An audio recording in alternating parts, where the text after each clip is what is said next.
আর এবার আবাস যোজনার সমীক্ষা ঘিরে ধুন্ধুমার। করণদিঘিতে বেনিয়মের প্রতিবাদ করায় বেধড়ক মার।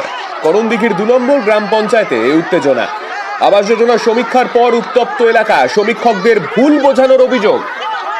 বোঝানোর অভিযোগ তৃণমূল নেতার বিরুদ্ধে। প্রতিবাদ করায় মারধর, দোকান ভাঙচুর।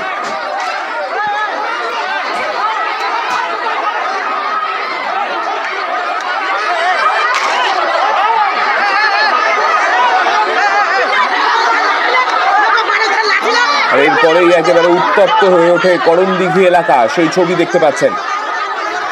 আমাদের সঙ্গে রয়েছেন আমাদের প্রতিনিধি মুক্তা। মুক্তার কাছে যাব। মুক্তা, ঠিক কি ঘটনা ঘটেছিল তোমার থেকে ছোট্ট করে জানতে চাইবো।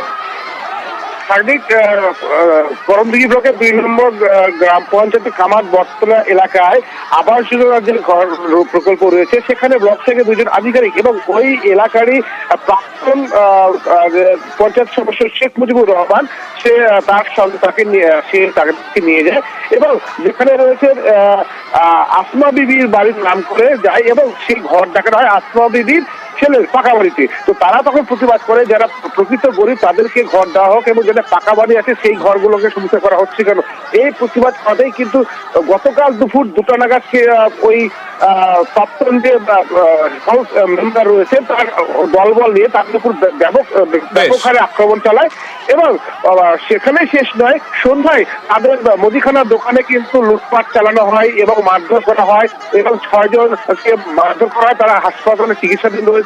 পাশাপাশি পুলিশকে খবর দিলে সেখানে গিয়ে পরিস্থিতি নিয়ন্ত্রণে আনে, কিন্তু পুলিশ সুপার সানাক্তার জানিয়েছেন এই ঘটনাকে কেন্দ্র করে 6 জনকে আটক করা হয়েছে পুলিশ প্রশাসনের সূত্র। থাকবে। বেশ, ধন্যবাদ।